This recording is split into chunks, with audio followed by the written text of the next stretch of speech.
Hello friends, welcome back to our YouTube channel. आप सभी का हमारे यूट्यूब चैनल पे स्वागत है। तो आज मैं लेके आई हूँ आप सभी के लिए एनटीपीसी की ये क्लास।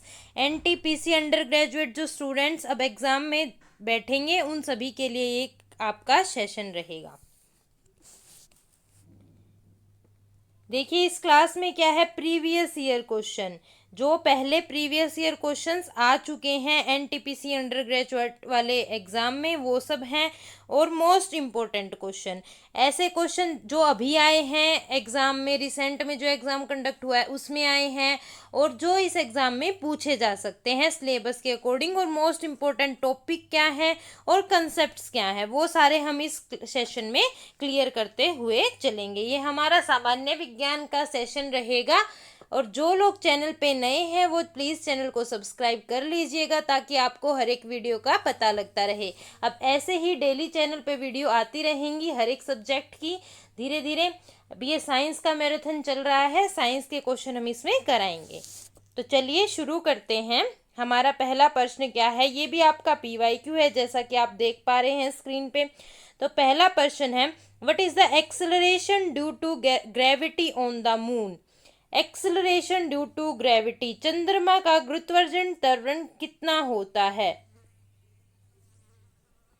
उसके बारे में पूछा है। तो सबसे पहले हम देखते हैं एक्सेलरेशन टू ग्रेविटी क्या होता है, इसका मतलब क्या होता है एक्सेलरेशन टू ग्रेविटी, कि कोई भी चीज पृथ्वी पर कितनी तेजी से नीचे गिरेगी उसको बोलते हैं एक्सेलरेशन ड्यू टू ग्रेविटी, कि कोई सामान कितनी तेजी से गिरता है। ठीक है, अब देखिए मून पर जो ग्रेविटेशन होता है वो अलग होता है अर्थ से, और अर्थ क्या क्या होता है अलग होता है, दोनों का ग्रेविटेशन आपका क्या रहता है अलग रहता है। और जो मून का द्रव्यमान होता है और आकार होता है वो पृथ्वी से बहुत ही कम होता है।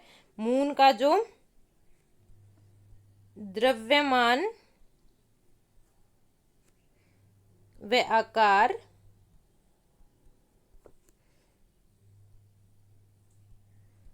पृथ्वी से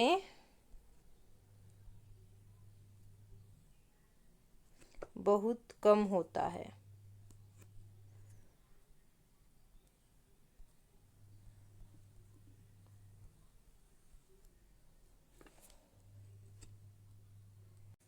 तो हमें ये चीज क्लियर है, मून का द्रव्यमान व आकार पृथ्वी से बहुत कम होगा, तो उसका गुरुत्वाकर्षण त्वरण भी क्या होगा, कम होगा।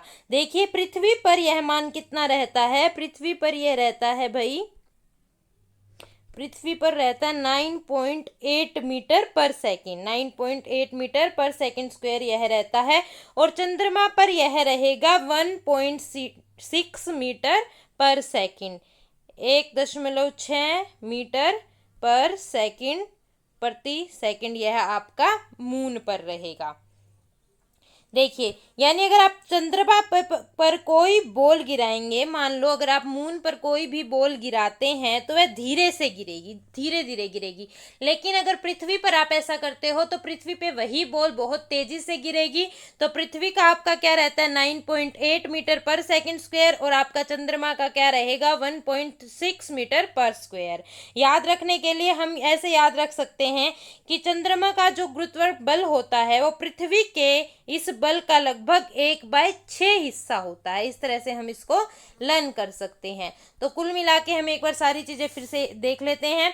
एक्सेलरेशन ड्यू टू ग्रेविटी होता है कि कोई भी वस्तु कितनी तेजी से नीचे आके गिरती है। ठीक है, अब पृथ्वी पर यह बहुत ज्यादा होता है, मून पर कम होता है, क्योंकि मून जो है उसका द्रव्यमान वो आकार भी पृथ्वी से बहुत कम है, तो वो ये दोनों चीजें कम है, तो जो एक्सेलरेशन ड्यू टू ग्रेविटी होगा वो भी आपका क्या रहेगा, कम रहेगा। तो ऑप्शन सी हमारा सही जवाब रहेगा, 1.6 मीटर पर सेकेंड स्क्वायर आपका एक्सेलरेशन ड्यू टू ग्रेविटी होता है मून के ऊपर, चंद्रमा के ऊपर।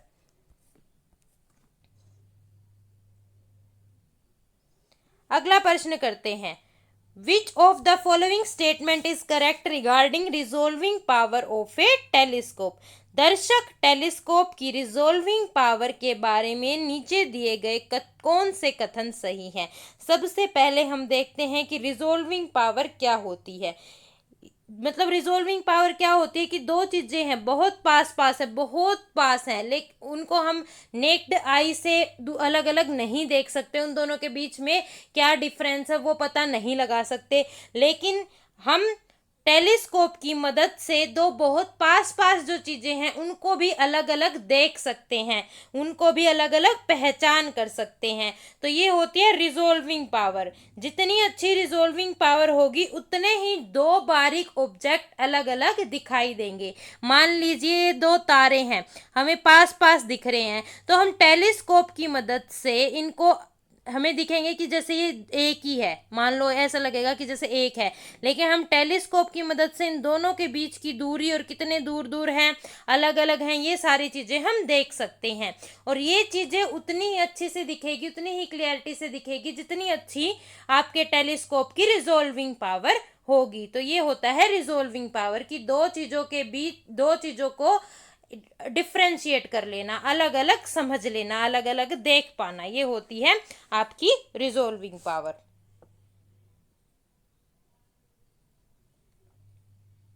रिजोल्विंग पावर से ही हम दो चीजों को अलग अलग पहचान सकते हैं।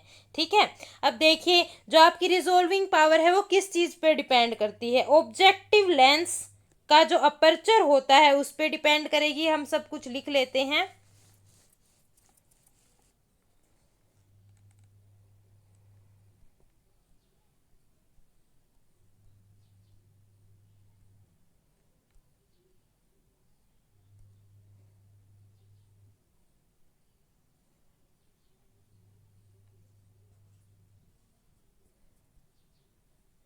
ऑब्जेक्टिव लेंस का अपर्चर, ऑब्जेक्टिव लेंस का जो व्यास होता है, अपर्चर को हिंदी में हम बोलते हैं व्यास, वह क्या होगा? बड़ा होता है। तो व्यास अगर बड़ा होगा, अपर्चर अगर बड़ा होगा, तो डिफ्रैक्शन कम होगा, डिफ्रैक्शन कम होगा तो बेहतर रिजोल्यूशन दिखेगा।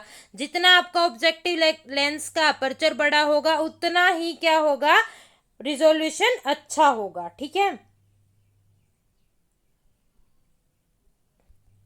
रिजोल्यूशन उतना ही अच्छा जितना ऑब्जेक्टिव लेंस का अपर्चर बड़ा होगा, इस बात को याद रख लेंगे। अगली चीज क्या है कि ऑब्जेक्टिव की फोकल लेंथ, बड़ी फोकल लेंथ होगी, ज्यादा ऑब्जेक्टिव की क्या होगी? ऑब्जेक्टिव जो होगा आपका, उसकी जितनी ज्यादा बड़ी फोकल लेंथ होगी वो दो चीजों को उतना ही ज्यादा सेपरेट कर सकता है और बेहतर रिजोल्विंग दे सकता है, अच्छे तरीके से रिजोल्व कर सकता है। देखिए दूसरा पॉइंट क्या है आपका?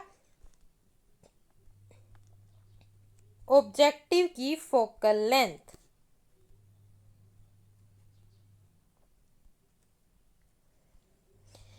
जितनी ज्यादा ऑब्जेक्टिव की फोकल लेंथ होगी उतनी ही दो चीजों को सेपरेट कर सकते हैं, इजिली देख सकते हैं, तो हमारा रिजोल्यूशन बढ़ेगा। इसमें भी रिजोल्यूशन बढ़ेगा। ये जो तीर का साइन है ये मैं बढ़ने के लिए लगा रही हूँ, इसका मतलब है बढ़ना। अगला क्वेश्चन है wave length of light. Wave length क्या होगी भाई? वेव लेंथ जितनी कम होगी ना उतना ही बेटर क्या होगा? रिजोल्यूशन होगा।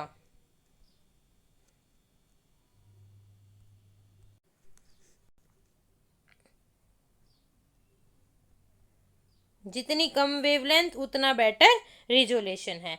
अब हम देखते हैं, ऑप्शन पढ़ते हैं कि ये पूछना क्या चाह रहा है। ठीक है, depend on focal length of eye piece. हाँ भाई, फोकल लेंथ पे भी डिपेंड करेगा, सही बात है। रिजोल्विंग पावर फोकल लेंथ पे डिपेंड कर रही है, देखिए हाँ कर रही है, ये बात सही है।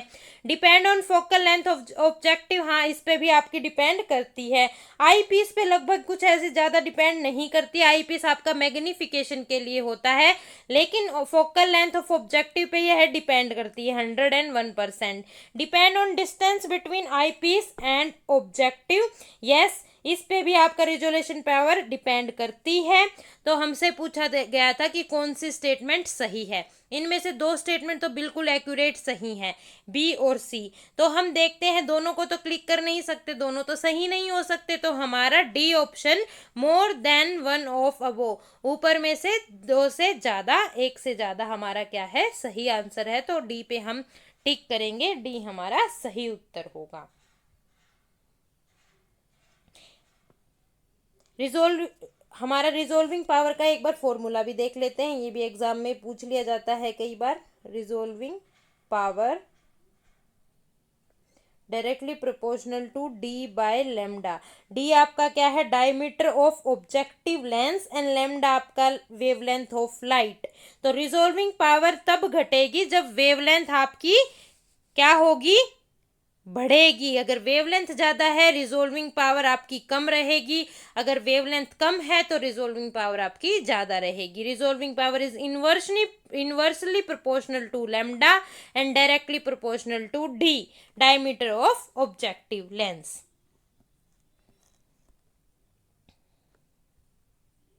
अगले क्वेश्चन की ओर बढ़ते हैं। सुनामी किस प्रकार की तरंग से उत्पन्न होती है? Tsunami originate from which type of wave? ये पूछा है भाई। सुनामी क्या होती है? सबसे पहले भाई सुनामी क्या होती है, एक बहुत बड़ी पानी की लहर होती है जो समुद्र में उठती है। समुद्र में क्यों उठती है? या तो कहीं भूकंप आया हो या कहीं ज्वालामुखी फटा हो, उन दोनों के कारण यह वेव समुद्र में उठती है।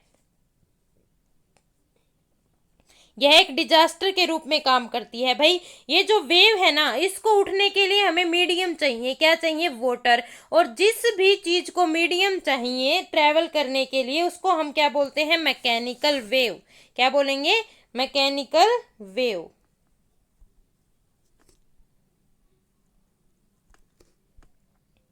भाई मैकेनिकल वेव ऐसी वेव होती हैं जिनको चलने के लिए किसी माध्यम की जरूरत होती है, या तो वो पानी हो या भाई कोई हवा हो या भाई कोई सॉलिड चीज हो। ऐसी वेव जिनको चलने के लिए कोई चाहिए, किसी की मदद चाहिए, वो होती हैं मैकेनिकल वेव्स होती हैं। तो सुनामी की लहरों को उठने के लिए पानी की मदद चाहिए, पानी के थ्रू वह उठती हैं, तो इसीलिए हम उनको बोलते हैं मैकेनिकल वेव। तो ऑप्शन बी हमारा सही जवाब होगा। देखिए बस सभी ऑप्शंस के बारे में थोड़ा थोड़ा हम जान लेते हैं, क्योंकि एग्जाम में अलग अलग तरह से क्वेश्चंस आते हैं, इसलिए सब कुछ करते हुए चलते हैं।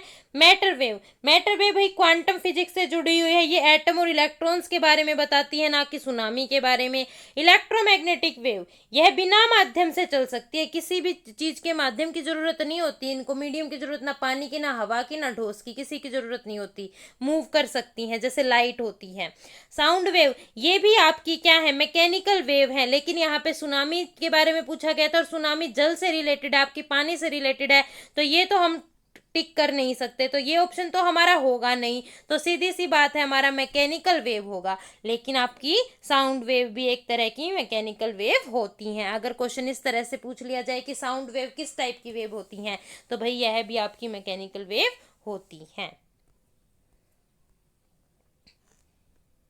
अगले क्वेश्चन की ओर बढ़ते हैं। What is the dimensional formula of force? बल का विमीय सूत्र क्या है? ये पूछा है हमसे। तो देखिए हम निकाल लेते हैं। पहले तो बल का फॉर्मूला देख लेते हैं। फोर्स का फॉर्मूला क्या होता है? Force equals to mass into acceleration.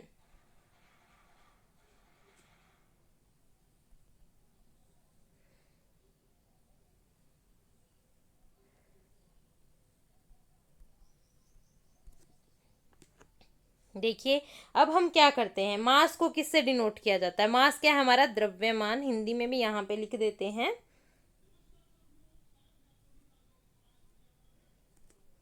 द्रव्यमान है हमारा मास m, त्वरण है हमारा,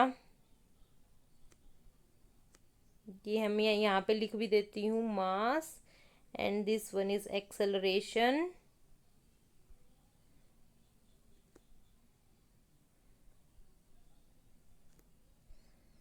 तो हमारा मास एक्सेलरेशन क्या होता है? दूरी बटे समय। क्या होता है हमारा एक्सेलरेशन? दूरी बाय में समय का स्क्वायर, ऐसे होता है हमारा एक्सेलरेशन। तो यहाँ पे हम क्या लिख लेंगे? एल और टी, दूरी के लिए हमारा एल है, और टी का स्क्वायर हमारा किसके लिए है? टाइम के लिए है। तो ये हमारा एक्सेलरेशन होता है। तो दोनों चीजों को हमने निकाल लिया। अब हम दोनों को क्या कर देंगे? मल्टीप्लाई कर देंगे। F equals to M into L T square equals to, हमारे पास आंसर क्या आ जाएगा? M L T square. ये हमारे पास क्या आ जाएगा? आंसर आ जाएगा। तो हमारा कौन सा ऑप्शन मैच कर रहा है, देख लेते हैं कौन सा ऑप्शन हमारा मैच कर रहा है। ऑप्शन ए हमारा सही जवाब होगा। इस तरह से हम डायमेंशनल फॉर्मूलाज को निकाल सकते हैं। और अधिक से अधिक अगर कोई क्यूरी है तो आप टेलीग्राम ग्रुप को ज्वाइन कर लीजिएगा, वहां पे आपको उसका आंसर मिल जाएगा। और कमेंट सेक्शन में टेलीग्राम ग्रुप का आपको लिंक मिल जाएगा। और आप प्लीज चैनल को सब्सक्राइब कर लीजिएगा।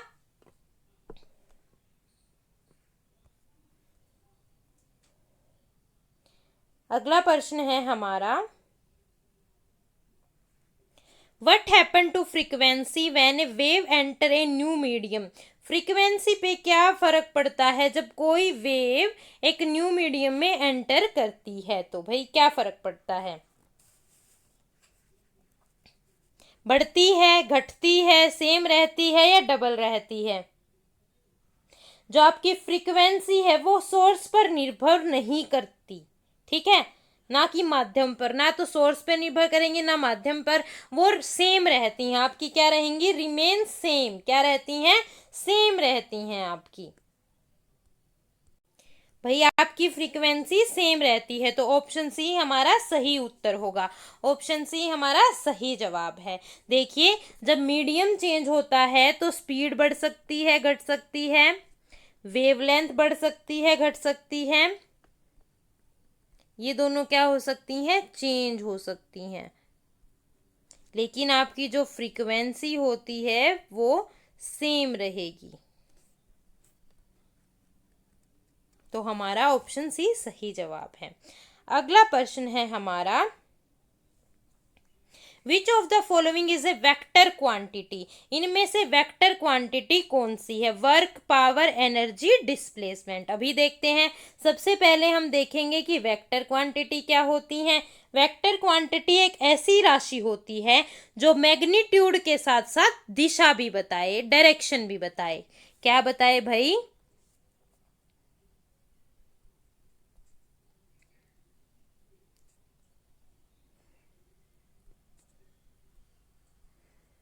मैग्नीट्यूड बताए, मान बताए और दिशा बताए, डायरेक्शन बताए।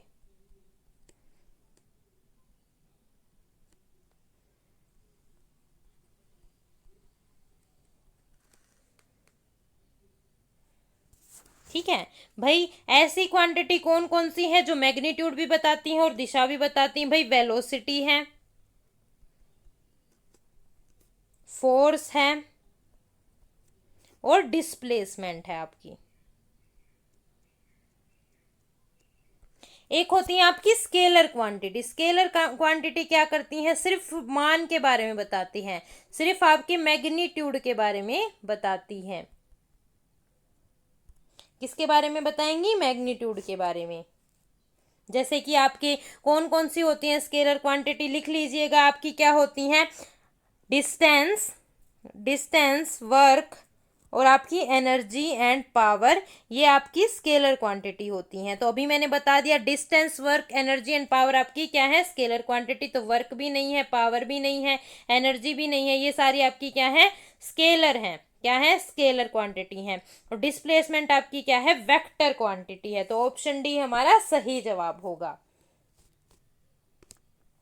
अब भाई देख लेते हैं वेक्टर क्वांटिटी क्यों है, क्योंकि डिस्प्लेसमेंट कितनी दूरी और किस दिशा में वस्तु हटी है, इन दोनों बातों के बारे में बताता है। डिस्प्लेसमेंट क्या बताएगा, कितनी दूरी तय की है किसी ने और किस दिशा में दूरी तय की है। डायरेक्शन भी बता रहा है और स्पीड भी बता रहा है, दोनों चीजें बता रहा है। डायरेक्शन और डिस्टेंस, सॉरी, दोनों चीजें बता रहा है। इसीलिए डिस्प्लेसमेंट को हम वेक्टर क्वांटिटी बोलते हैं। क्या क्या बताता है, दूरी भी बताता है और आपकी दिशा भी बताता है, डिस्टेंस एंड डायरेक्शन दोनों बताता है। इसीलिए आपका डिस्प्लेसमेंट क्या है, वेक्टर क्वांटिटी है। तो ऑप्शन डी हमारा सही उत्तर होगा। अगले क्वेश्चन की ओर बढ़ते हैं। Which law explain the relationship between force, mass and acceleration? कौन सा इनमें से, निम्न में से कौन सा नियम जो बल, द्रव्यमान और त्वरण के बीच संबंध बताता है, कौन सा है भाई ऐसा। क्या है भाई, न्यूटन का second law. Newton second law क्या होता है, force equals to mass into acceleration. ये हमारा न्यूटन का सेकंड लॉ है जो हमें इन त्वरण और द्रव्यमान के बीच में हमारा संबंध बताता है। तो ऑप्शन सी हमारा सही जवाब होगा।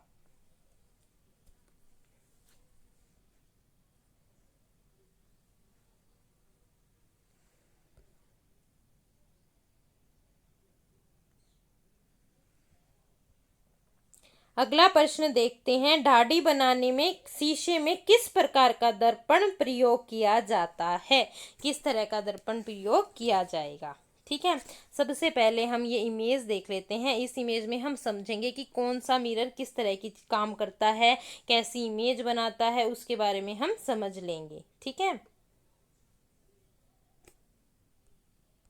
देखिए, विच mirror is used in A shaving mirror. Shaving mirror में कौन सा मिरर यूज होता है, पहले हम मिरर देख लेते हैं और ये देख लेते हैं कि भाई ये मिरर किस टाइप की इमेज बनाते हैं, वो सब चीजें देख लेते हैं। भाई प्लेन मिरर आपकी इमेज बनाएगा सेम साइज की है जो ऑब्जेक्ट, जैसा ऑब्जेक्ट होगा सेम साइज की इमेज बनाता है आपका प्लेन मिरर, सेम साइज की बनाएगा और इन्वर्टेड बनाता है। कैसी बनाता है, इन्वर्टेड। कहाँ लिख दूं, यहाँ लिख देती हूँ, इन्वर्टेड। इन्वर्टेड और सेम साइज की इमेज आपका बनाता है।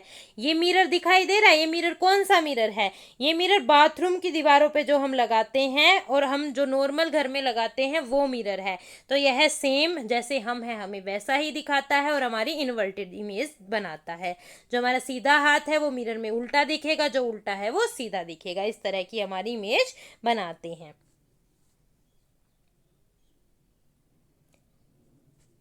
अगला क्वेश्चन है, अगला ऑप्शन है हमारा option convex mirror. Convex mirror आपकी स्मॉल छोटी और आभासी छवि बनाता है। कैसी बनाएगा, छोटी बनाएगा और आभासी बनाएगा। ठीक है भाई, यहाँ से क्वेश्चन जरूर आ रहे हैं, एग्जाम में देख रहे हैं। यहाँ से अभी जो एग्जाम कंडक्ट हुआ था उसमें भी क्वेश्चन पूछा गया था, तो यहाँ से क्वेश्चन आपके पूछे जाने की संभावना रहती है। क्वेश्चन किस तरह से आ सकता है कि भाई रियर व्यू मिरर कार में होता है, उसमें किस तरह का मिरर यूज किया जाता है, कार गाड़ियों में कौन सा मिरर यूज किया जाता है, कन्वेक्स मिरर। यह क्या बनाएगा, छोटी और आभासी छवि बनाता है। ठीक है भाई, इसका क्या मेन फंक्शन होता है, यह ना ज्यादा क्षेत्रफल दिखाएगा, इसलिए गाड़ियों के पीछे जो दिखने दिखने के लिए लगाया जाता है। ठीक है, क्षेत्रफल ज्यादा दिखाता है इसलिए गाड़ियों के पीछे देखने के लिए ये इस मिरर को लगाया जाता है। तो कन्वेक्स मिरर कार वगैरह में यूज होता है, इसको बहुत अच्छे से याद कर लें, यहाँ से बहुत से क्वेश्चन बन रहे हैं रिसेंट जो एग्जाम हो रहे हैं उनमें। अगला प्रश्न देखते हैं हमारा क्या है, कनकेव मिरर लार्ज बनाएगा और इरेक्ट इमेज बनाता है, बड़ी और सीधी छवि बनाता है आपका कनकेव मिरर।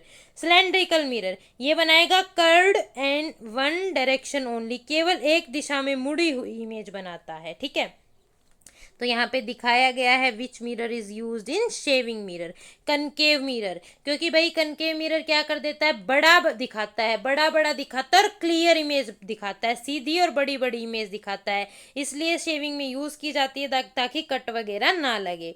तो ऑप्शन सी हमारा सही जवाब है। अब यहाँ से इमेज के जितने भी क्वेश्चन आएंगे आप इस टेबल को अच्छे से लर्न कर लें कि कौन सा मिरर किस तरह की इमेज बना रहा है, क्योंकि इस तरह के क्वेश्चन आपके ज्यादातर एग्जाम में देखने को मिल रहे हैं। और प्लीज चैनल को आप सब्सक्राइब कर लीजिएगा और अगर आपको सेशन पसंद आए तो प्लीज लाइक करके जाइएगा। अगला क्वेश्चन देखते हैं हम।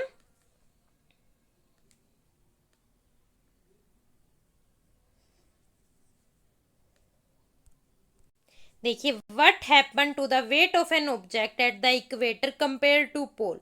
भूमध्य रेखा पर वस्तु का वजन ध्रुवों की तुलना में कैसा होता है, कैसा होगा। देखिए, कुछ चीजें हम जान लेते हैं पृथ्वी के बारे में। सबसे पहली बात तो भाई पृथ्वी हमारी घूमती है, अर्थ हमारी रोटेट करती है। ठीक है, जब हमारी पृथ्वी घूमती है तो थोड़ी बाहर की ओर धक्का लगता है, हमें थोड़ी बाहर की ओर क्या लगता है, घूमती है जब हमें बाहर की ओर थोड़ा धक्का लगता है, इसको हम क्या बोलते हैं, centrifugal force, centrifugal force की वजह से बाहर की ओर धक्का लगता है, जिसकी वजह से जो वजन है वो क्या होता है, थोड़ा सा कम हो जाता है। ऑप्शन बी हमारा सही जवाब है, वजन थोड़ा सा घटा हुआ दिखाई देता है। मान लो किसी का 60 है तो वो 59.7 लगभग इतना दिखता है। साइंटिफिकली इसको मेजर किया जा सकता है, वैसे कोई एहसास इसका होता नहीं है। तो ऑप्शन बी हमारा सही जवाब है। अगला क्वेश्चन क्या है भाई हमारा, अगला क्वेश्चन है what is the function of A fuse in electric circuit. Electric circuit में फंक्शन क्या होता है फ्यूज का, फ्यूज के बारे में आपका पूछा गया है। फ्यूज आपके कैसे होते हैं, सिक्योरिटी गार्ड, बॉडी गार्ड की तरह काम करते हैं भाई। बॉडीगार्ड क्या करता है, जब आप पर कोई विपदा आए, कोई परेशानी आए, तो खुद की जान को दांव पे लगा के आपकी जान को बचाता है। तो आपका फ्यूज भी इसी तरह से कार्य करता है। आपका फ्यूज क्या होता है, एक छोटा सा पतला सा वायर होता है, क्या होता है, small and thin wire, small और थिन वायर होता है। और किससे मिलके बना हुआ होता है, मेटल से। और इसका लो मेल्टिंग पॉइंट होता है, क्या होता है, low melting point, low melting point होता है, मेटल से मिलके बना हुआ होता है। जब भी देखो, जब भी हमारे घर में एकदम से तेज लाइट आएगी तो ये जो फ्यूज होता है ना, ये इसका लो मेल्टिंग पॉइंट होता है, तो जल्दी से पिघल जाता है। और जल्दी से पिघलने की वजह से ये फ्यूज ब्रेक हो जाता है और सर्किट टूट जाता है। ठीक है, सर्किट ब्रेक हो जाएगा, ये मेल्ट हो जाता है और सर्किट ब्रेक हो जाता है, जिसकी वजह से क्या होता है भाई, हमारे जो घर में है वो बहुत बड़ा नुकसान होने से बच जाता है। तो ये क्या करता है, protect circuit from over current. अगर ज़्यादा करंट आ जाता है तो फ्यूज़ क्या हो जाता है, मेल्ट हो जाता है। और फ्यूज़ मेल्ट होने की वजह से हमारा सर्किट ब्रेक हो जाता है और करंट का फ्लो वहीं पे रुक जाता है। मोर करंट यहाँ पे लिख देती हूँ, आपको टेलीग्राम पे पीडीएफ मिल जाएगी, लिंक कमेंट सेक्शन में मिल जाएगा। फ्यूज़ आपका मेल्ट हो, मोर करंट मेल्ट हो जाएगा, मेल्ट होने की वजह से सर्किट ब्रेक हो जाएगा और आगे करंट का फ्लो नहीं होगा। अगले क्वेश्चन की ओर बढ़ते हैं। यदि कोई वस्तु वृत्त में समान गति से गति कर रही है तो कौन सी दिशा स्थिर रहेगी, कौन सी दिशा आपकी स्थिर रहेगी, उसके बारे में पूछा है।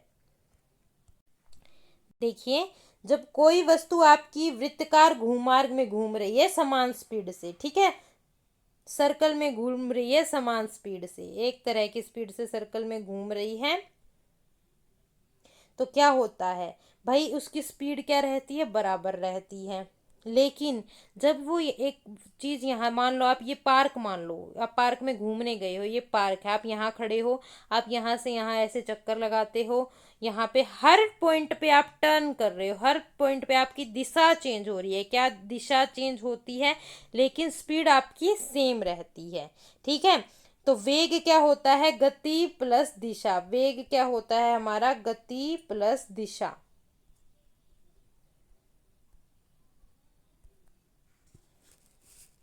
तो हमारी क्या चीज, क्या कहते हैं, क्या चीज हमारी कांस्टेंट रहेगी, क्या चीज चेंज नहीं होती है, वो होती है भाई हमारी वेलोसिटी। ऑप्शन ए हमारा सही जवाब होगा।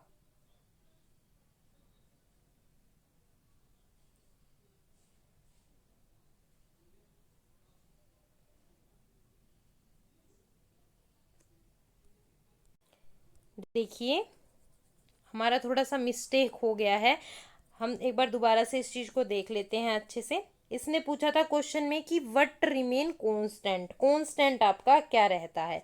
तो आप एक पार्क में घूमने गए, ऐसे गोल गोल घूमते हैं, यहाँ पे हम आप शुरू करेंगे घूमना, तो आप हर हर मोड़ पे एक टर्न लेंगे, टर्न लेंगे तो आपकी क्या होगी, दिशा चेंज होगी। ठीक है, वेलोसिटी आपकी चेंज होगी। ठीक है, लेकिन जो आपकी स्पीड रहती है ना, वो क्या रहती है, सेम रहती है।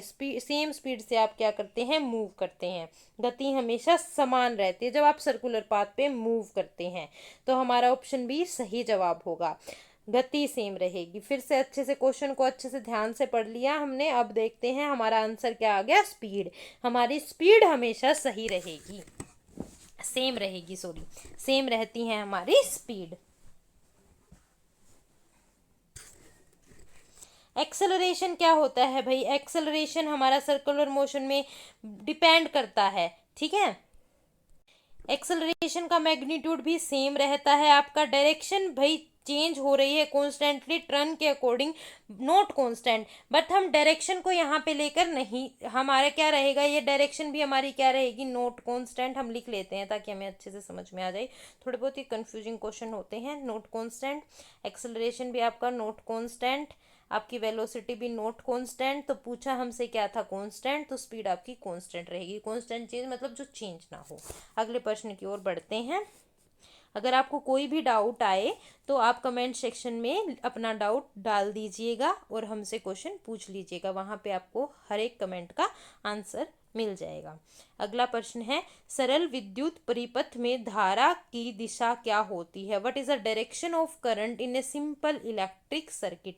क्या होती है भाई? बहुत ही आसान सवाल है, तो जल्दी से इसका आंसर देंगे। तो हमारा आंसर रहेगा from positive terminal to negative terminal, option C हमारा सही जवाब होगा। अगला प्रश्न है हमारा, which of the following is a non contact force?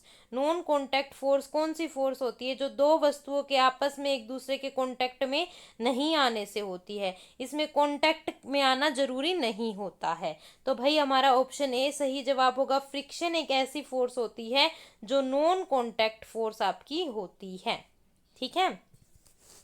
Friction क्यों होता है? जब दोस्त है आपस में रगड़ खाती हैं, दो चीजें हैं आपस में रगड़ खाएंगी, जैसे अपने हाथ हैं, जब हम गर्म कर, हम सर्दियों में इनको रगड़ते हैं तो ये गर्म हो जाते हैं ना, इस तरह से ये रगड़ खाते हैं तो इसके अंदर फ्रिक्शन पैदा होता है, घर्षण पैदा होता है। तो ये नॉन कॉन्टैक्ट फोर्स है, एकदम बिल्कुल पास में नहीं लगती, टकराने से होता है। देखिए टेंशन क्यों नहीं है आपकी non contact force?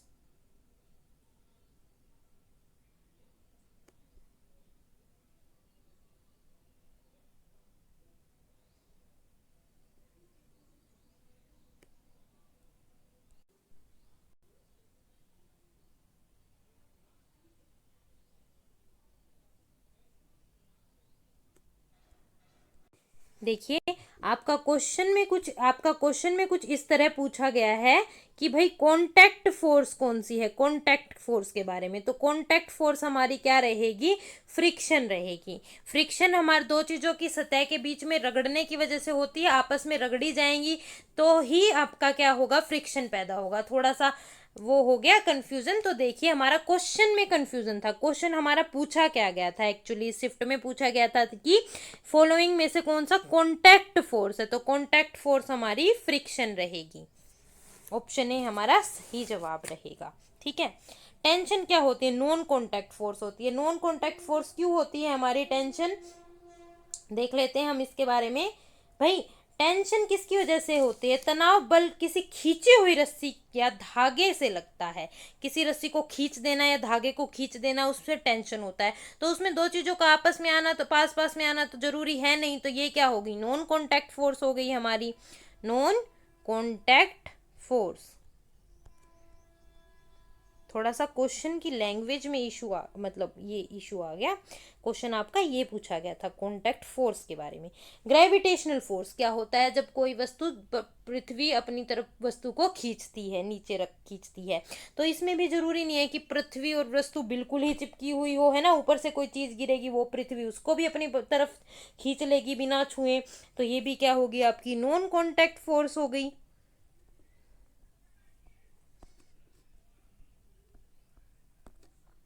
Spring force, spring वस्तु को छूती है, लेकिन यह एक अंदरूनी लचीली शक्ति होती है, अंदर की साइड से, अपने आप से अंदर से आती है शक्ति।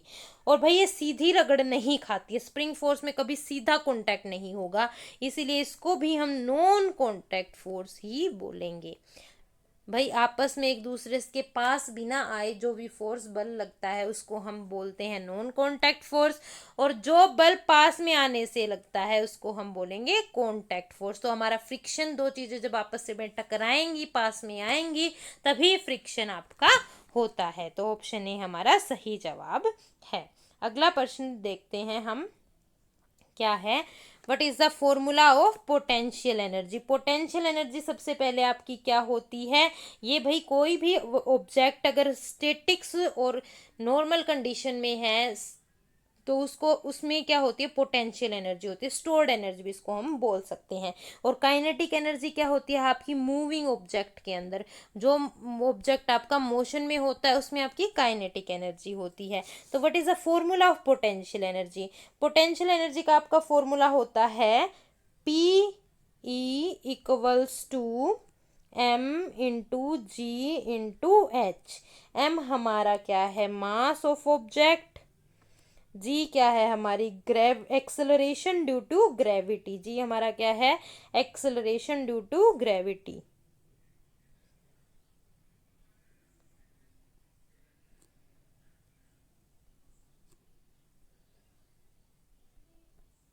एच हमारा क्या है? हाइट है। एम क्या है? हमारा द्रव्यमान। जी हमारा गुरुत्वाकर्षण त्वरण है हमारा। एच क्या है? जमीन से कितनी आपकी ऊंचाई है। तो देखिए एक हम चीज को सोल्व करके देख लेते हैं। देखिए अगर किसी बॉल का मास 2 kg है और वो 5 मीटर ऊंची है, ठीक है, तो हमारा एक्सेलरेशन ड्यू टू ग्रेविटी तो हमें पता है लगभग 10 होता है, 9.8 होता है पर मीटर स्क्वायर। तो हम इसको पुट करके देख लेंगे इस फॉर्मूले के अंदर। तो हमारा m क्या है? मास कितना है? 2 kg है। ग्रेविटेशन फोर्स हमारा एक्सेलरेशन ड्यू टू ग्रेविटी 9.8 है, तो यहाँ पे 10 लगा के चल लेंगे हम। और 5 मीटर की हाइट है, तो हमारा आंसर आ जाएगा 100 जूल। क्या आ जाएगा? 100 जूल। ठीक है, इनको आपस में मल्टीप्लाई कर देंगे हम, तो पोटेंशियल एनर्जी कितनी रहेगी? 100 जूल। ठीक है, एनर्जी की ऐसा यूनिट जूल है हमारी। ठीक है, इसीलिए हमारा क्या रहेगा? 100 जूल रहेगी। अब एक और चीज है पोटेंशियल एनर्जी के बारे में, हाइट जितनी इंक्रीज होगी और मास जितना इंक्रीज होगा पोटेंशियल एनर्जी उतनी ही इंक्रीज होगी।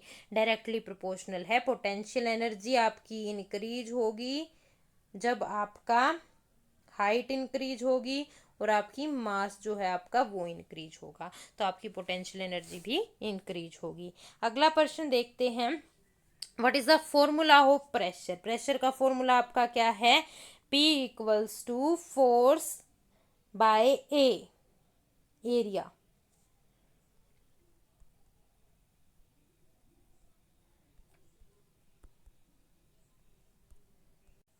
तो देखते हैं, हमारा प्रेशर है आपका लगाई गई शक्ति, भाई कितना फोर्स लगाया गया है, किस सतह पर लगाया गया है। ठीक है, फोर्स बाय एरिया, कितना फोर्स किस सतह पर लगाया गया है। तो ऑप्शन बी हमारा सही जवाब होगा। ठीक है, जैसे जैसे हम प्रेशर को इंक्रीज करेंगे तो एरिया हमारा क्या होगा? डिक्रीज होगा या सेम रहेगा। ठीक है, इनवर्सली प्रोपोर्शनल है ना प्रेशर और एरिया। प्रेशर और फोर्स क्या है? हमारे डायरेक्टली प्रोपोर्शनल है, तो उसी के बारे में मैंने बताया है। अगला क्वेश्चन देखते हैं हमारा। Which of the following material is a good conductor of electricity? Electricity का गुड कंडक्टर क्या है आपका? भाई इनमें से क्या होगा? कॉपर, तांबा। सबसे अच्छा कंडक्टर आपका इलेक्ट्रिसिटी का होगा। इलेक्ट्रिसिटी का कंडक्टर वो होता है जो अपनी अंदर से इलेक्ट्रिसिटी को पास करा दे। अगला क्वेश्चन है, in which type of motion is displacement equal to distance? किस प्रकार की गति में विस्थापन दूरी के बराबर होता है? तो देखिए दूरी के बराबर किस प्रकार की गति में होता है?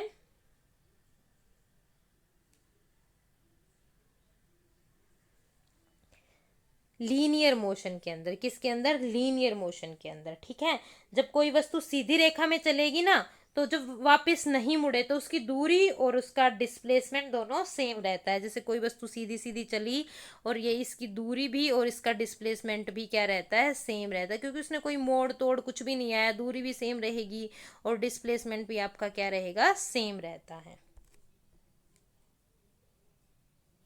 देखिए एक एग्जांपल से समझते हैं। आप 10 किलोमीटर, सॉरी आप 10 मीटर स्ट्रेट चले, सीधे चले, तो आप 10 मीटर आपने डिस्टेंस कवर किया, तो आपका 10 मीटर ही आपका डिस्प्लेसमेंट होगा। ठीक है, यहाँ पे अच्छे से लिख देती हूँ। 10 मीटर क्या होगा आपकी वॉक, कितने चले हैं आप, 10 मीटर ही आपका क्या रहेगा डिस्टेंस, 10 मीटर ही आपका क्या रहेगा डिस्प्लेसमेंट। अब देखिए सर्कुलर में आप क्या होता है, सर्कुलर में आप गोल गोल घूमते हो लेकिन आपका जो है ना डायरेक्शन चेंज होती है। भैया आपका जो विस्थापन है वो क्या होता है, 0 रहता है।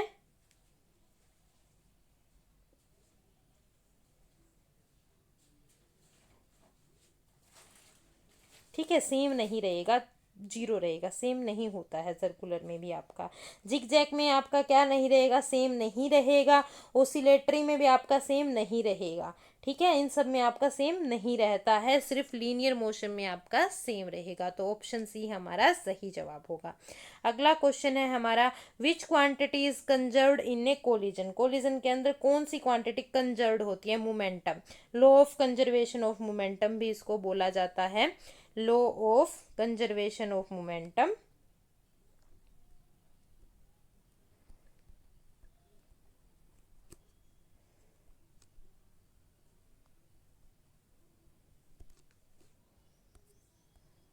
विच type of image is formed by a plane mirror, plane mirror किस तरह की इमेज बनाता है। भाई ये क्वेश्चन तो आप ही बताएंगे कि प्लेन मिरर किस तरह की क्वेश्चन बनाएगा, कोई किस तरह की इमेज बनाता है, किस तरह की बनाता है, वर्चुअल, अपराइट और आपकी सेम साइज। तो इसका आंसर कमेंट सेक्शन में दीजिएगा, किस तरह की इमेज आपकी बनाता है, कौन सा ऑप्शन आपका सही होगा। अगला प्रश्न है, what is the cause of atmospheric pressure, atmospheric pressure किसकी वजह से होता है। एटमॉस्फेयर में आपका क्या होता है, हवा होती है, तो जो हवा की दाब होता है, हवा का भार होता है, उसकी वजह से एटमॉस्फेरिक प्रेशर होता है, वेट ऑफ एयर। तो ऑप्शन ए हमारा सही जवाब है। अगला क्वेश्चन है, what happen to the length of a metal rod when heated, जब धातु की छड़ को गर्म किया जाता है तो उसकी लंबाई पे क्या फर्क पड़ता है। तो देखिए, जब हम किसी धातु को गर्म करेंगे तो उसके पार्टिकल क्या करते हैं, वाइब्रेट करने लग जाते हैं और धीरे जल्दी जल्दी से इधर उधर मूव करने लग जाते हैं। ज़्यादा पार्टिकल मूव करेंगे तो मेटल रोड फैल जाएगी, फैल जाने की वजह से उसकी जो लेंथ होती है वो बढ़ जाती है। तो हमारा ऑप्शन ए सही जवाब होगा। अगला प्रश्न है, तारों और आकाशकांक्षियों के द्रव्यमान को अक्सर किसके संदर्भ में व्यक्त किया जाता है। masses of star and galaxy are usually expressed in term of solar mass। Option C हमारा सही जवाब होगा। अगला प्रश्न है हमारा, प्रतिघर्षण बल किससे बढ़ेगा। The force of friction between two surface increases if, force of friction किसकी वजह से इंक्रीज होता है। जब हम दो सरफेसों को एक दूसरे के, मतलब ये क्या होता है, हमारा फोर्स ऑफ फ्रिक्शन हमारा कॉन्टैक्ट फोर्स है, क्या होता है हमारा कॉन्टैक्ट फोर्स है। अरे अभी हमने देखा ना, कॉन्टैक्ट फोर्स है हमारा, कॉन्टैक्ट फोर्स है मतलब दो चीज़ों के पास में आने की वजह से हमारी ये फोर्स पैदा होती है। तो दो चीज़ें जितनी ज़्यादा पास आएंगी उतनी ज़्यादा फ्रिक्शन हमारा बढ़ेगा। तो हम दो चीज़ों को अगर एक दूसरे के पास में दबा दें, मतलब सरफेसिस को हम प्रेस कर दें, तो हमारा फोर्स ऑफ फ्रिक्शन क्या होगा, बढ़ जाएगा। तो ऑप्शन बी हमारा सही जवाब होगा। अगला क्वेश्चन है, विच type of mirror is use in solar cooker, solar cooker में किस तरह का मिरर इस्तेमाल किया जाता है। तो कनकेव मिरर, कनकेव मिरर आपका क्या करता है भाई, ये है ना सूर्य की जितनी, जैसे ये सूर्य की रोशनी है ना, इसको एक बिंदु पे, एक पॉइंट पे फोकस कर लेता है, सारी किरणों पे, किरणों को। अब एक पॉइंट पे इसने फोकस कर लिया तो इस पॉइंट पे तापमान क्या होता है, बढ़ जाता है। तापमान बढ़ेगा तो उससे एनर्जी हमें मिलेगी और सोलर एनर्जी हमें मिलेगी और जो खाना पकाने के लिए हम यूज कर सकते हैं। तो सोलर कुकर में हम कनकेव मिरर का इस्तेमाल करते हैं। ऑप्शन बी हमारा सही जवाब होगा। अगला प्रश्न है, विच device convert electrical energy into mechanical energy, कौन सी ऐसी डिवाइस है जो इलेक्ट्रिकल एनर्जी, विद्युत ऊर्जा को मैकेनिकल ऊर्जा में कन्वर्ट करती है आपकी। तो मोटर होगी, इलेक्ट्रिक मोटर। जैसे भाई क्या कहते हैं, ये इलेक्ट्रिक मोटर हमारी वॉशिंग मशीन में होती है, मिक्सर के अंदर होती है, और इलेक्ट्रिक कार होती है उनके अंदर भी होती है। बिजली से इलेक्ट्रिक कार मूव करती है ना, चलती है, बिजली से चलती है। मूव करना मतलब मैकेनिकल मूवमेंट, मैकेनिकल वर्क करती है बिजली का प्रयोग करके। तो कार, वॉशिंग मशीन भी घूमती है, तो उसके अंदर मोटर होती है, इलेक्ट्रिक मोटर, जो कि इलेक्ट्रिक एनर्जी को मैकेनिकल एनर्जी में कन्वर्ट कर देती है। अगला प्रश्न है हमारा, which law state that current is directly proportional to voltage. कौन सा लॉ ये बताता है, V equals to I R. हमारा V क्या है, वोल्टेज है, I हमारा क्या है, करंट है, R हमारा क्या है, रेजिस्टेंस है। तो कौन सा लॉ बताएगा भाई, कौन सा बताएगा हमारा, न्यूटन लॉ तो हमारा मोशन के बारे में और फोर्स के बारे में बताता है, मोशन और फोर्स के बारे में, ठीक है। फेराडे रूल हमारा किसके बारे में बताता है, फेराडे रूल हमारा इलेक्ट्रोमैग्नेटिक इंडक्शंस के बारे में बताता है।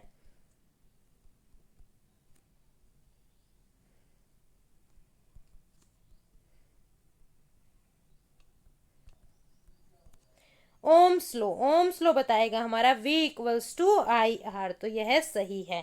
कूलम्स लो हमारा किसके बारे में बताता है, फोर्स बिटवीन चार्जेस, चार्जेस के बीच में फोर्स के बारे में बताता है, force between charges.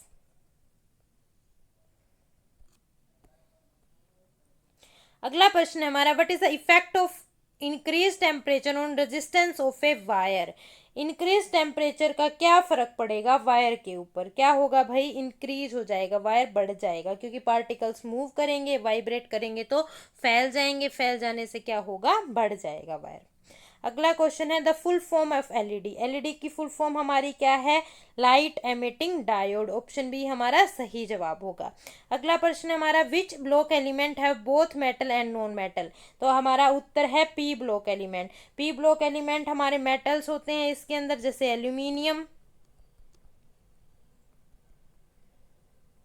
Non metal होते हैं जैसे oxygen, nitrogen, chlorine. Oxygen, nitrogen हमारा क्लोरीन, नॉन मेटल। और मेटेलॉइड्स होते हैं जैसे बोरोन और सिलिकॉन।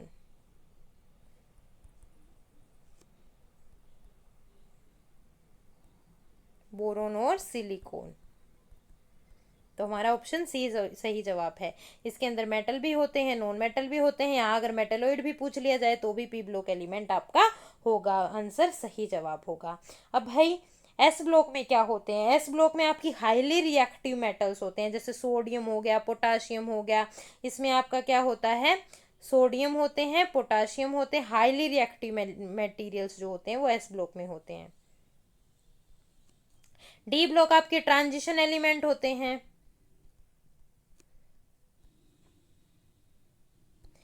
एफ ब्लॉक एलिमेंट क्या होते हैं आपके, ये रेयर अर्थ मेटल है, एक्टिनाइट्स होते हैं, सिर्फ मेटेलिक एलिमेंट्स प्रेजेंट होते हैं यहाँ पे। अगला क्वेश्चन है हमारा, which chemical is cold salt Peter. Salt Peter किसको बोला जाता है, तो पोटाशियम नाइट्रेट को सोल्ट पीटर बोला जाता है, KNO3। सोडियम नाइट्रेट को क्या बोला जाता है, चैलिन सॉल्ट पीटर बोला जाता है। लेकिन सिर्फ सोल्ट पीटर जो असली है हमारा KNO3 है, इसको हम क्या बोलते हैं, चैलिन सोल्ट पीटर। तो इस चीज को भी हम याद रख लेंगे ताकि हमारे आगे हमें अगर क्वेश्चन में पूछ लिया जाए तो कर पाए। कैल्शियम नाइट्रेट कोई सोल्ट पीटर नहीं है भाई। एल्यूमिनियम वगैरह भी, ये भी कोई सोल्ट पीटर नहीं है। अब इस सोल्ट पीटर को यूज कहाँ किया जाता है भाई, ये सफेद क्रिस्टलाइन तरह का होता है, सफेद होता है, क्रिस्टलाइन पदार्थ होता है। इसको गन पाउडर वगैरह में यूज किया जाता है। अगर क्वेश्चन में इस ये पूछ लिया जाए कि सोल्ट पीटर कैसा होता है, मतलब प्रॉपर्टीज वगैरह कुछ पूछ लिया जाए, तो सफेद क्रिस्टलाइन होता है, वाइट क्रिस्टलाइन।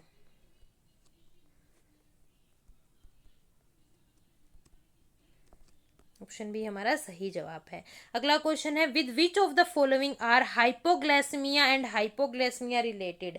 इन दोनों में से ये किस चीज से रिलेटेड है हमारा, हाइपोग्लाइसीमिया मतलब लो ब्लड शुगर, हाइपो मतलब लो, ग्लाइसीमिया मतलब ब्लड शुगर।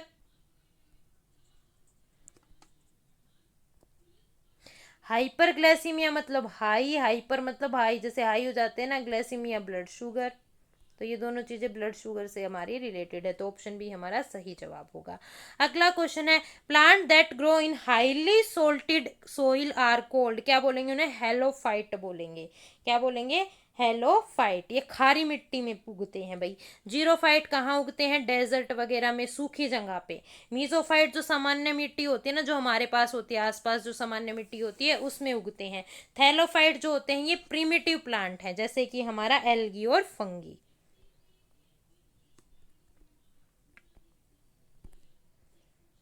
अगला प्रश्न देखते हैं, which among following are a dibasic, इनमें से डाइबेसिक कौन सा है भाई? डाइबेसिक क्या होते हैं? डाइबेसिक ऐसे होते हैं जो OH किसी भी सॉल्यूशन में 2H पॉजिटिव रिलीज कर दे, 2H पॉजिटिव छोड़ दे, उन्हें बोलते हैं हम डाइबेसिक। डाई मतलब डाइबेसिक एसिड बोलते हैं हम, सॉरी, डाइबेसिक एसिड। एसिड को क्या होते हैं? जो H पॉजिटिव आयन दे, और जो 2H पॉजिटिव आयन देंगे उन्हें हम डाइबेसिक एसिड बोलेंगे। तो हमारा H3PO3 फॉस्फोरिक एसिड हमारा डाइबेसिक एसिड होता है। ऑप्शन ए हमारा सही जवाब है। यह क्या रिलीज करता है? 2H पॉजिटिव रिलीज करता है। अगला क्वेश्चन है हमारा, what is the name of caustic potash, caustic potash का नाम क्या है? KOH, पोटाशियम हाइड्रोक्साइड को हम क्या बोलते हैं? Caustic potash. एक मिनट रुकिए, यहाँ पे लिख दिया ना फोस्फोरिक एसिड का हमने फॉर्मूला, यहाँ पे लिख देते हैं H3। कई बार फॉर्मूले दे के भी तो क्वेश्चन पूछा जा सकता है, H3PO3। अगला क्वेश्चन हमारा कास्टिक पोटाश। कास्टिक पोटाश हमारा क्या है? Potassium hydroxide, KOH। भाई एक स्ट्रॉन्ग बेस होता है और साबुन वगैरह में यूज करते हैं, साबुन बनाने में यूज करते हैं। ऑप्शन ए हमारा सही जवाब होगा। अगला क्वेश्चन है, what is a philosopher bull, philosopher bull क्या होती है भाई? एक जिंक की धातु है भाई। जब जिंक को जलाया जाता है ना तो सफेद कलर का धुआं निकलता है। जब हम जिंक को जलाते हैं तब एक सफेद कलर का धुआं निकलता है, सफेद रंग का धुआं। धुएं को हम क्या बोलते हैं? Philosopher bull. ठीक है, तो इसका रासायनिक नाम आपका क्या होगा? वो होता है आपका zinc oxide. Option B ZnO, ये हमारा सही जवाब है। अगला क्वेश्चन है, what is the approximate carbon composition of kerosene, kerosene की कार्बन कॉम्पोजिशन क्या रहती है आपकी? C11 to C16। Option C हमारा सही जवाब होगा। अगला क्वेश्चन है, इलेक्ट्रोलिसिस अकर ड्यूरिंग रिडक्शन एट विच इलेक्ट्रोड, मतलब कौन सी इलेक्ट्रोड पे आपका क्या होगा? रिडक्शन होता है। तो किस पे होता है? हमारा कैथोड पे होता है। देख लीजिए, हमारा रिडक्शन का मतलब क्या होता है? Gain of electron. ऑक्सीडेशन का मतलब लॉस ऑफ इलेक्ट्रॉन। रिडक्शन हमारा किस पे होगा? कैथोड पे। ऑक्सीडेशन हमारा किस पे होता है? एनोड पे। तो हमारा ऑप्शन ए सही जवाब है। रिडक्शन किस पे होगा? कैथोड पे होगा। अगले प्रश्न की ओर बढ़ते हैं। भाई ये अच्छे से लर्न कर लेना, आपको PDF टेलीग्राम ग्रुप में मिल जाएगी, कमेंट सेक्शन में ग्रुप का लिंक मिल जाएगा, तो वहां से आप टेलीग्राम ग्रुप को ज्वाइन कर लीजिएगा और इनको सबको अच्छे से लर्न कर लीजिएगा। कुछ भी इस तरह के क्वेश्चन आपके पूछे जा सकते हैं एग्जाम में। अगला क्वेश्चन है हमारा, which type of lens is use to correct myopia, myopia near sightedness. इसको कौन भाई, मायोपिया भाई क्या होता है? इसके अंदर है ना, जो दूर की वस्तु है ना वो धुंधली दिखती है, तो इसको कनकेव लेंस से सही किया जाता है। ठीक है, क्योंकि कनकेव लेंस का जो होता है ना वो क्या करता है? डाइवर्स करता है, रोशनी को फैला देता है और जो इमेज है वो साफ दिखने लग जाती है। अगला प्रश्न है, when light passes from air to water it क्या रहेगी? स्लो डाउन हो जाएगी, उसकी स्पीड क्या हो जाएगी? कम हो जाएगी, क्योंकि जो पानी होता है ना वो ज़्यादा डेंसर होता है, हवा से ज़्यादा डेंसर होता है, इसीलिए स्पीड डेंसर के मीडियम में क्या हो जाती है? कम हो जाती है। अगला क्वेश्चन है हमारा, which of the following is not A constituent of xylem, xylem के कॉन्स्टिट्यूएंट क्या नहीं है भाई? सबसे पहले जाइलम क्या है? जाइलम हमारा टिश्यू है, ऊतक है एक, हमारा क्या करता है? पानी का ट्रांसपोर्ट करता है, जल का ट्रांसपोर्ट करता है। इसके हमारे पार्ट्स होते हैं जाइलम के, ट्रैकियाइड्स, वेसल्स, जाइलम पैरेन्काइमा और जाइलम फाइबर। देखिए इस तरह के क्वेश्चन अभी देखने को मिल रहे हैं, बहुत ज़्यादा पूछे जा रहे हैं, तो मैं इसका एक अलग से एक topic plant tissue, animal tissue का अलग से डाल दिया जाएगा फ्लो चार्ट के फॉर्म में चैनल पे। तो प्लीज़ चैनल को सब्सक्राइब कर लीजिएगा, वहाँ से आपका पूरा टॉपिक अच्छे से कवर हो जाएगा और शॉर्ट ट्रिक के साथ में उसको समझा दिया जाएगा ताकि आपको लर्न रहे। तो इनमें से कौन सा पार्ट नहीं है भाई? Companion cell. Companion cell xylem का पार्ट नहीं है, ये किसका पार्ट होती है? फ्लोएम का पार्ट होती है। फ्लोएम आपका क्या करता है? खाने को ट्रांसपोर्ट करता है। जाइलम आपका पानी को ट्रांसपोर्ट करता है। तो कंपेनियन सेल इनमें से आपका फ्लोएम का पार्ट होती है, बाकी ट्रैकियाइड, वेसल, जाइलम पैरेन्काइमा ये सारे जाइलम के पार्ट हैं।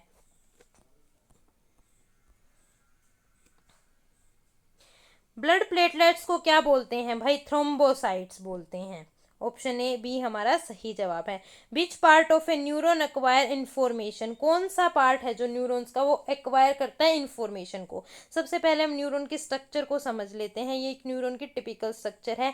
ये आपकी डेंड्राइट्स होती हैं जो ब्रांच्ड होते हैं, यहाँ से इंफॉर्मेशन आती है। तो ये क्वेश्चन हमारा क्या होगा आंसर? डेंड्राइट्स। ऑप्शन बी हमारा सही जवाब होगा। डेंड्राइट यहाँ से ये ब्रांच स्ट्रक्चर होती है, यहाँ से आपकी इंफॉर्मेशन आती है। फिर एक्सोन, ये हमारा क्या है? एक्सोन है, यहाँ पे ट्रेवल करती हैं।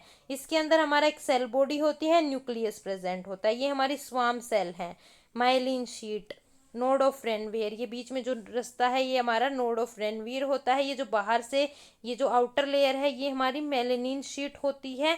और ये जो सेल है ये हमारी स्वाम सेल बोलते हैं इनको। ये एक्सोन का टर्मिनल होता है। एक अलग से लेक्चर में इसको पूरे अच्छे से समझा दिया जाएगा, तो चैनल को आप प्लीज़ सब्सक्राइब कर लीजिएगा। अभी ज़्यादा से ज़्यादा हमें क्वेश्चन करने हैं तो हम उसके हिसाब से आगे लेक्चर को कंटिन्यू करते हैं।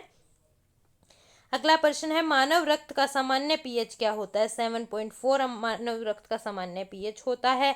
Which part of A plant is responsible for transpiration? Transpiration के लिए कौन से प्लांट का पार्ट रिस्पॉन्सिबल आपका होता है? ट्रांसपीरेशन के लिए कौन सा होता है? लीफ होता है भाई हमारा। अगला है हमारा, which part of the human body control reflex action? Reflex action कौन सा पार्ट हमारी ह्यूमन बॉडी का कंट्रोल करता है? तो करता है हमारा स्पाइनल कोड। रिफ्लेक्स एक्शन ऐसे जैसे किसी ने आपका अचानक से हाथ खींच लिया तो उसमें आपका स्पाइनल कोड हमारा क्या करेगा? रिस्पॉन्स करता है, कंट्रोल करता है। अगला है हमारा, which organ is affected by nephritis? Nephritis मतलब क्या होता है? इसके अंदर नेफ्रो, जो भी वर्ड जहां भी नेफ्रो आए वो किससे रिलेटेड होते हैं? हमारे किडनी से रिलेटेड होते हैं। किडनी से रिलेटेड होते हैं। इसके अंदर किडनी में क्या आ जाती है? सूजन आ जाती है, किडनी में सूजन आ जाएगी। तो ये हमारा ऑप्शन बी सही जवाब होगा। यह बीमारी हमारी किडनी में होती है और इस बीमारी में किडनी में सूजन आ जाती है। अगला प्रश्न है, what is the structural and functional unit of nervous system? Brain की स्ट्रक्चरल और फंक्शनल यूनिट क्या होती है? हमारी न्यूरॉन्स। न्यूरॉन्स हमारी ब्रेन की सेल्स होती हैं और यह फंक्शनल और स्ट्रक्चरल यूनिट होती है नर्वस सिस्टम की। हमारी बॉडी की क्या होती हैं? सेल होती हैं और नर्वस सिस्टम की हमारी न्यूरॉन्स होती हैं। ये सेल से और न्यूरॉन किस तरह डिफरेंस होती हैं? जो सेल होती है ना हमारी, वो भाई ब्रांच्ड नहीं होती, ब्रांच नहीं होंगी। न्यूरॉन ब्रांच्ड होती हैं। और भी भाई वो जो क्या कहते हैं, और भी अलग अलग तरह की चीज़ें हैं जिनकी भाई देखो डिफरेंस करा ही देते हैं, क्योंकि इस तरह का क्वेश्चन भी आपका आ जाता है कई बारी। एक डिफरेंस कर लेते हैं। सेल हमारी क्या होती हैं? अनब्रांच्ड। न्यूरॉन हमारी क्या होती हैं? ब्रांच्ड। ठीक है। सेल में हमारी नो माइलिन शीट प्रेजेंट नहीं होती है। न्यूरॉन्स में हमारी माइलिन शीट प्रेजेंट होती है। इस तरह कुछ डिफरेंस होते हैं। अगला क्वेश्चन है, which vitamin help in absorption of calcium? Calcium के अब्जॉर्प्शन के लिए विटामिन डी। विटामिन डी हमारा हड्डियों से रिलेटेड है और ये कैल्शियम के अब्जॉर्प्शन में हमारा कार्य करता है। ठीक है। कैल्शियम की अगर कमी हो जाए तो ओस्टियोग्लाइस्मिया एक बीमारी होती है, वो हमारी बॉडी में हो जाती है, हड्डियों की बीमारी होती है। तो कैल्शियम क्या करता है, विटामिन डी क्या करता है, कैल्शियम का अब्जॉर्प्शन करता है, जो हमारी हड्डियों के लिए, दांतों के लिए हमें जरूरत होती है बॉडी में। अगला क्वेश्चन है, what is the function of ribosome in cell. Ribosome का फंक्शन क्या होता है सेल के अंदर। तो हमारी सेल में क्या होता है, एंडोप्लाज्मिक रेटिकुलम होता है, जो ट्रांसपोर्टेशन, मटेरियल को ट्रांसपोर्ट करने का कार्य करता है। ये 2 टाइप का होता है, ईआर हमारा 2 टाइप का होता है, एक होता है हमारा आर, एक होता है हमारा एस आर क्या होता है, स्मूथ एंडोप्लाज्मिक आर हमारा रफ एंडोप्लाज्मिक रेटिकुलम, और ये हमारा होता है स्मूथ एंडोप्लाज्मिक रेटिकुलम। रफ क्यों होता है आर रफ एंडोप्लाज्मिक रेटिकुलम क्यों होता है, क्योंकि इस पे राइबोसोम प्रेजेंट होता है, और ये राइबोसोम क्या करता है, प्रोटीन सिंथेसिस करता है। ऑप्शन सी हमारा सही जवाब है, राइबोसोम क्या करता है, प्रोटीन सिंथेसिस। अगर पूछ लिया जाए राइबोसोम किसका पार्ट है, तो ईआर का पार्ट है, rough endoplasmic reticulum. Smooth endoplasmic reticulum क्या होता है, इसके अंदर लिपिड्स की कोटिंग प्रेजेंट होती है। अगला प्रश्न है हमारा, which of the following organ is not a part of excretory system. Liver नहीं है भाई, लीवर हमारा एक्सक्रीटरी सिस्टम का पार्ट नहीं है, ठीक है। बाकी किडनी, यूरेटर, यूरिनरी ब्लैडर, ये सब क्या है, एक्सक्रीटरी सिस्टम के पार्ट है। किडनी तो हमारा ब्लड को फिल्टर करती है, प्योरिफिकेशन का काम करती है। यूरेटर हमारा जिसके जिसके थ्रू हम यूरिन पास करते हैं। यूरिन ब्लैडर क्या होता है, जो यूरिन को स्टोर करके रखता है। तो ये सारे हमारे एक्सक्रीटरी सिस्टम के पार्ट हैं, इसमें से हमारा लीवर नहीं है। अगला प्रश्न है, which among of the following is A viral disease. इनमें से वायरल डिजीज कौन सी है, ये बताना है हमें। वायरल डिजीज कौन सी होगी भाई, हेपेटाइटिस, ये हमारी वायरस से होती है।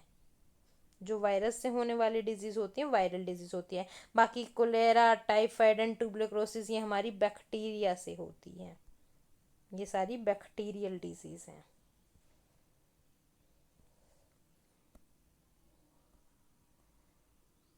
Which part of plant help in respiration. कौन सा प्लांट का पार्ट है जो रेस्पिरेशन में मदद करता है, तो स्टोमेटा। स्टोमेटा छेद होते हैं पत्ती के अंदर, छोटे छोटे छोटे छोटे छेद होते हैं, पोर्स होते हैं, उनके थ्रू गैसेस एक्सचेंज होती है, गैसेस एक्सचेंज होती है। ये क्या करते हैं, कार्बन डाइऑक्साइड को अंदर ले लेते हैं प्लांट के, और ऑक्सीजन को बाहर निकाल देते हैं। तो स्टोमेटा, यही तो रेस्पिरेशन होता है ना। हमारे अंदर रेस्पिरेशन क्या होता है, ऑक्सीजन को लेना और कार्बन डाइऑक्साइड को निकालना, और प्लांट में क्या होता है, कार्बन डाइऑक्साइड को लेना और ऑक्सीजन को निकालना। तो ऑप्शन बी हमारा सही जवाब होगा। Which plant hormone is responsible for sale elongation. Oxygen हमारा ऑप्शन सी सही जवाब होगा। जो ऑक्सीन होता है ना, वो सेल इलोंगिनेशन के लिए कार्य करता है। और बाकी के हार्मोन्स आपके, साइटोसाइनिन क्या करता है, सेल डिवीजन के में कार्य करता है। इथाइलिन आपका क्या करता है, फ्रूट्स वगैरह में, फ्रूट्स की रिपेनिंग कराता है, फ्रूट्स को मतलब जल्दी से पकाने में मदद करता है। जो आपका बेसिक एसिड होता है एक स्ट्रेस हार्मोन होता है, ठीक है। स्ट्रेस जब हो, प्लांट को कोई ऐसे हार्म करने की कोशिश करे, उस टाइम पे यह सिक्रीट होता है। तो ये सारे हार्मोन लर्न कर लेना। इथाइलिन फ्रूट की रिपेनिंग के लिए काम आता है, लिख देते हैं यहाँ पे फ्रूट रिपेनिंग। बेसिक एसिड आपका स्ट्रेस हार्मोन है, स्ट्रेस रिस्पॉन्स करता है, स्टोमेटा को क्लोज कराता है, और भाई सीड एंड बड की डोरमेंसी कराता है, बहुत से कार्य करता है। साइटोकाइनिन आपका सेल डिवीजन कराता है, प्लांट के अंदर ग्रोथ और डेवलपमेंट के लिए रिस्पॉन्सिबल होता है। अगला क्वेश्चन है, which part of year help in maintaining body balance. Semi circular canal जो होता है ईयर का, वो बॉडी के बैलेंस बनाने में मदद करता है। तो ऑप्शन बी हमारा सही जवाब होगा। अगला क्वेश्चन है हमारा, which part of the human body is affected by external disease. Alzheimer रोग मानव शरीर के किस अंग को प्रभावित करता है, ब्रेन को। ये भाई एक जेनेटिक डिसऑर्डर होता है, इसके अंदर जो ब्रेन है ना, उसकी जो स्मृति शक्ति होती है, क्षमता घट जाती है, उसकी जो कैपेसिटी होती है वो कम हो जाती है, जिससे भाई जो बंदा होता है ना, जिसको ये बीमारी होती है, वो मेंटली रिटार्ड होता है। अगला प्रश्न है विच of the following is A not a function of skeletal system. कंकाल तंत्र का कार्य क्या नहीं है? बॉडी को शेप देता है, भाई देता है, मूवमेंट कराता है, ऑर्गन को प्रोटेक्ट करता है, हमारा कंकाल सिस्टम कराता है, क्या नहीं करता? पाचन का कोई कार्य नहीं करता। तो ऑप्शन बी हमारा सही जवाब होगा, पाचन में कोई कार्य नहीं करता। अगला प्रश्न है हमारा what is the function of epidermis. Epidermis का फंक्शन क्या होता है? प्रोटेक्शन का, सुरक्षा प्रदान करता है। एपिडर्मिस आपका बाहरी लेयर होती है, बॉडी के जो बाहर प्रेजेंट होती है ना, आउटर मोस्ट कवरिंग, उसको एपिडर्मिस बोलते हैं और ये बॉडी को प्रोटेक्ट करती है। अगला क्वेश्चन है which disease is caused by the bite of female anopheles mosquito. Female anopheles mosquito की वजह से कौन सी बीमारी होती है? मलेरिया होता है। डेंगू एडिस की वजह से होता है, एडिस मच्छर के काटने की वजह से डेंगू होता है, और एनाफ्लेज मॉस्किटो के काटने की वजह से आपका मलेरिया होता है। अगला प्रश्न है हमारा which of the following is an example of viral disease. इनमें से वायरल डिजीज का एग्जाम्पल क्या है आपका? वायरल डिजीज इसमें से है आपका पोलियो। पोलियो एक वायरल डिजीज है। आपकी ट्यूबरक्लोसिस एक बैक्टीरियल डिजीज है। अब हम लिख देते हैं कि भाई कौन सा पोलियो आपकी किस वायरस से होती है?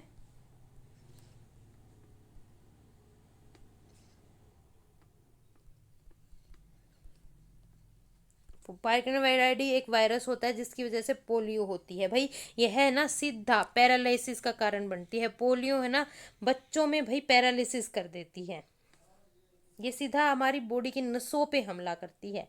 ट्यूबरक्लोसिस ये किसकी वजह से होता है? माइक्रोबैक्टीरियम ट्यूबरक्लोसिस की वजह से होता है। ये फेफड़ों के अंदर कोई संक्रमण होता है। ये भाई खांसी वगैरह कर देता है, खांसी खून आने लगता है, खांसी में से बलगम हो जाता है, और ये हवा की बूंदों की वजह से फैलता भी है। माइकोबैक्टीरियम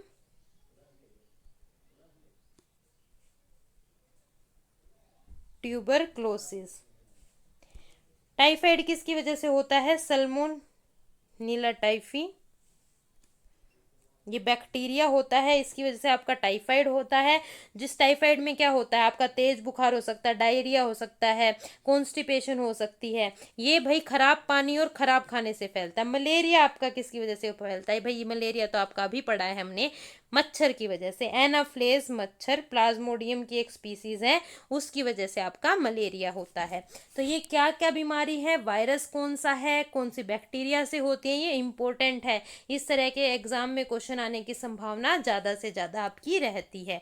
तो अगर आपको लेक्चर पसंद आया है ये सेशन, तो आप प्लीज़ लाइक करके जाइएगा और चैनल को सब्सक्राइब कर लीजिएगा। जो जो चैनल पे नए हैं, इस सेशन की आपको जो पीडीएफ है, सारी डिटेल्ड पीडीएफ आपको टेलीग्राम ग्रुप पे मिल जाएगी, और टेलीग्राम ग्रुप का लिंक आपको कमेंट सेक्शन में मिल जाएगा।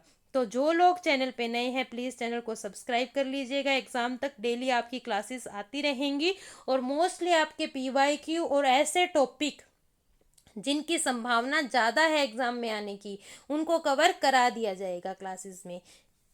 थैंक यू सो मच, मिलते हैं नेक्स्ट सेशन में, नेक्स्ट क्लास में।